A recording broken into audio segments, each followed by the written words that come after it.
The ballroom of the Larson Foundation Gala was a vision of luxury. An orchestra played soft jazz near the stage, waiters carried trays of champagne that sparkled under golden chandeliers, and the air buzzed with the murmur of powerful conversations. Diamonds glittered on gowns, laughter spilled like champagne bubbles, and everyone seemed to be competing to be seen. Everyone except one small girl.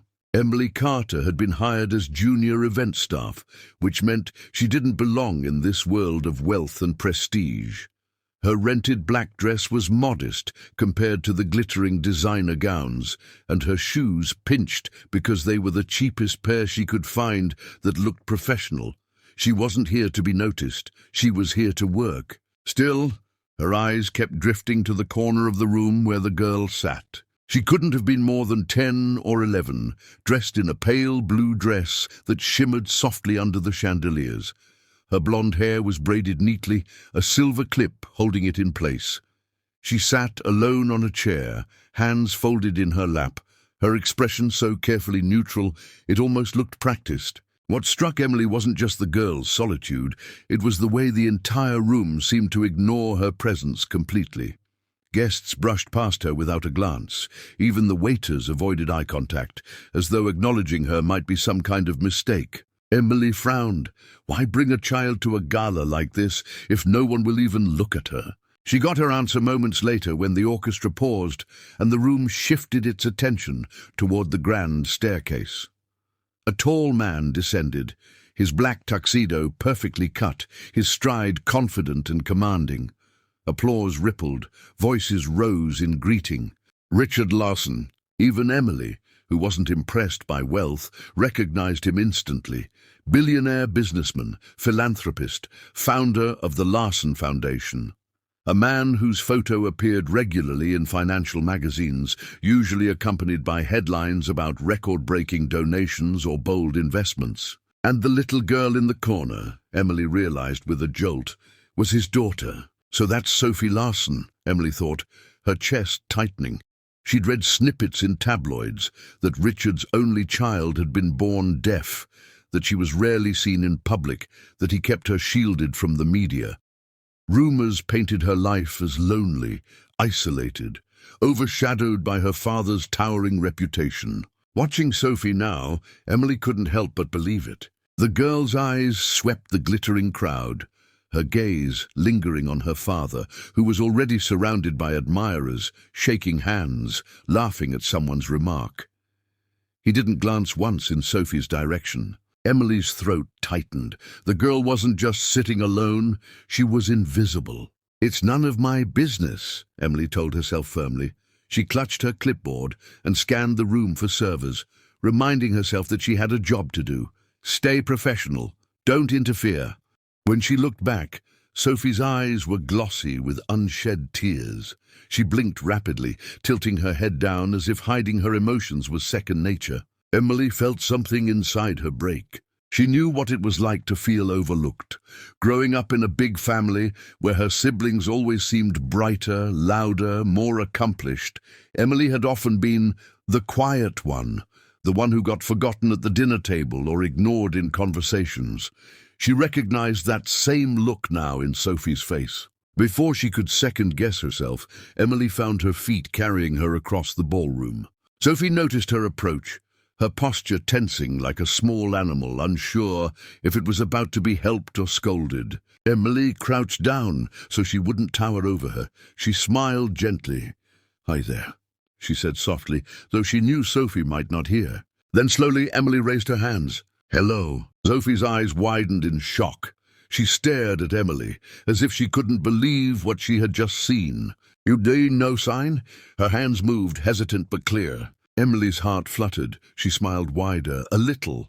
"My cousin is deaf. I'm still learning." Sophie's face transformed. The blank mask she had worn cracked into a radiant smile. Her fingers moved faster, more animated. "Everyone ignores me. You're the first person who talked to me tonight." Emily swallowed the lump in her throat. "I'm sorry, Sophie, that's not fair. You deserve to be included."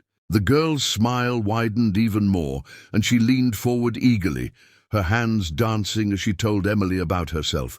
How boring these galas were, how she loved books more than dresses, how her father was always too busy. Emily replied as best she could, sometimes spelling out words letter by letter when her vocabulary failed. Sophie didn't seem to mind. She was just thrilled to finally be heard. Minutes slipped into nearly half an hour. Emily forgot about her aching feet, about the servers she was supposed to direct, about the glittering world around them. In that corner of the ballroom, it was just her and Sophie, hands moving, laughter silent but genuine. But Emily didn't notice the man watching them from across the room. Richard Larson had been in the middle of a conversation with the senator when he saw it. His daughter, who usually sat withdrawn and mute during these events, suddenly alive with expression, her hands flying, her face glowing with joy. And all because of a stranger. His jaw clenched. Richard wasn't a man who allowed access to his daughter easily.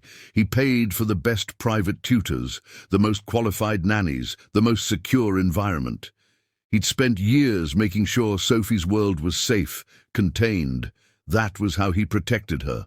And now this woman, this staff member, had crossed that line without permission. Richard's expression hardened. He excused himself from the donors with a practiced smile, then strode across the room. Conversations hushed in his wake. The orchestra shifted to a quieter piece, but no one noticed. All eyes were on him. Emily only realized something was wrong when Sophie suddenly glanced past her and froze, her smile fading. Emily turned. Richard Larson was standing there, tall and imposing, his steel-grey eyes locked on her. The sheer force of his presence made Emily's breath catch. "What are you doing with my daughter?" he asked, his voice calm but edged with authority, the kind of tone that brooked no nonsense. The room seemed to hold its breath. Emily's mind went blank. She gripped her clipboard tighter, her palms sweaty. I was just keeping her company, sir. She looked lonely." Sophie tugged urgently at her father's sleeve, her hands moving fast. "Don't be mad. She's my friend." But Richard didn't look at Sophie. His eyes stayed on Emily, sharp and unyielding, as if trying to decide what kind of threat she was. And in that moment, Emily Carter, an ordinary event worker, realized she was standing in direct defiance of one of the most powerful men in America. The silence after Richard Larson's question was thick, almost suffocating. Around them, the glittering gala buzzed on, champagne glasses clinking, violins playing, donors laughing too loudly. But for Emily, the world had narrowed to the tall man in front of her, his powerful presence like a wall. Richard's grey eyes pinned her in place, cold, measuring. But it wasn't just her he looked at. His gaze shifted between Emily and his daughter, the faintest flicker of something unreadable crossing his face when Sophie tugged at his sleeve, signing in a frantic rush. "Don't send her away. She's my friend. She talks to me." Richard didn't respond to the signs. He couldn't. He'd never learned how. Instead, he looked at Emily with the controlled authority of a man used to being obeyed. "My daughter does not need strangers interfering in her life," he said in a low, polished tone. "Thank you, Miss Carter." Emily supplied automatically, her voice small. "Emily Carter." "Thank you, Miss Carter," he continued, his tone dismissive, final. "I'll take it from here." Emily's heart hammered. She should nod, step away, let him sweep his daughter back into her invisible bubble. That would be the safe, professional thing to do. But then she saw Sophie's face. The light that had bloomed there only minutes ago was already dimming. Her hands, which had moved so quickly with excitement, now trembled at her sides. She knew what was coming. She was used to it. And Emily couldn't stand it. She swallowed hard, her voice shaking but steadying as she spoke. "With respect, Mr. Larson, your daughter doesn't need less attention. She needs more. She doesn't need to be ignored." Gasps rippled through the onlookers. A staff member, an event staff nobody, was daring to contradict Richard Larson, one of the most powerful men in the country. Richard's jaw tightened, his expression darkening.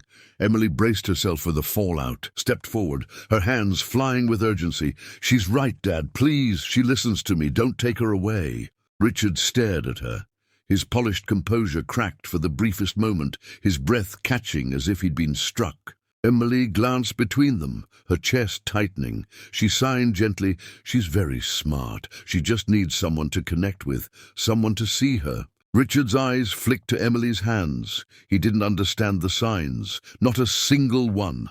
That simple truth, his own inability to speak his daughter's language, settled over him like a weight. He looked at Sophie, at her pleading eyes, and for the first time in a long while he truly saw her. He crouched down, his tuxedo creasing awkwardly. Sophie blinked at him in surprise. Richard hesitated, then lifted his hand. His fingers moved slowly, clumsily, forming a single sign. Sorry. It wasn't perfect. In fact, it was barely recognizable. But Sophie gasped, her lips parting in astonishment. Tears welled in her eyes as she threw her arms around his neck. The orchestra swelled into a soft crescendo. Guests averted their eyes, giving the family a bubble of privacy.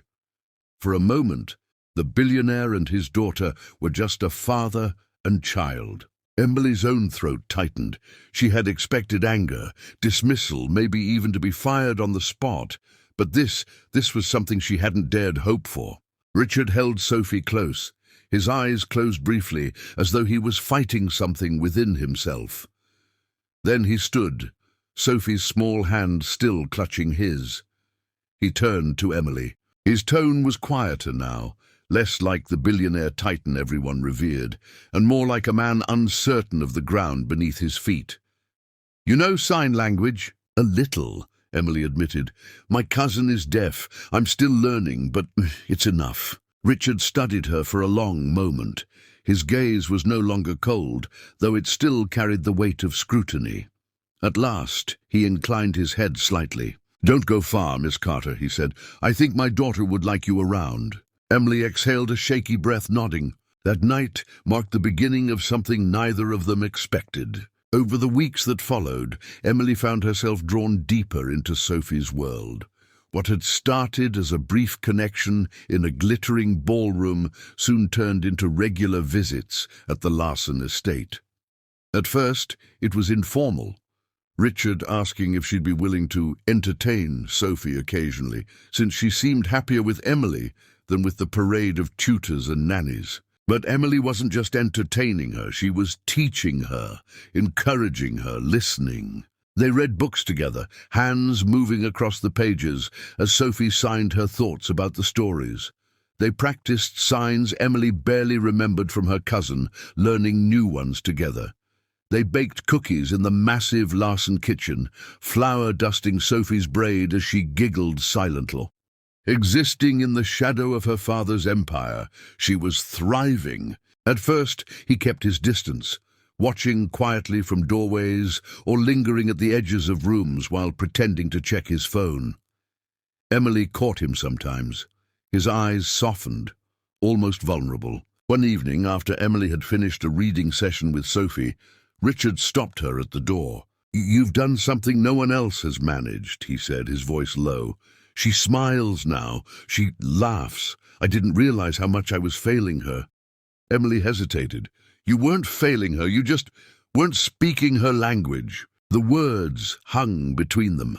Something shifted in Richard's expression, and for the first time, Emily saw not the billionaire philanthropist, but a father desperate to do better. By the end of that year, whispers began circulating in the media, not about Sophie being the lonely, hidden child of Richard Larson, but about her attending charity events beside her father, confidently signing her own little speeches, with Emily sometimes by her side, interpreting. The world began to see Sophie not as a silent shadow, but as a bright, intelligent girl with a voice all her own. And it all began because one woman, out of hundreds in that glittering ballroom, chose not to ignore her. For Emily, it was never about money, prestige, or even working for one of the richest men in America. It was about Sophie, the girl who had sat invisible in the corner until someone finally said hello. And for Richard, who had believed that money could shield his daughter from every hurt, it was a lesson he would never forget. That sometimes the most powerful gift wasn't protection, it was connection. And against all odds, it was Emily Carter, the event staff nobody, who had helped her use it.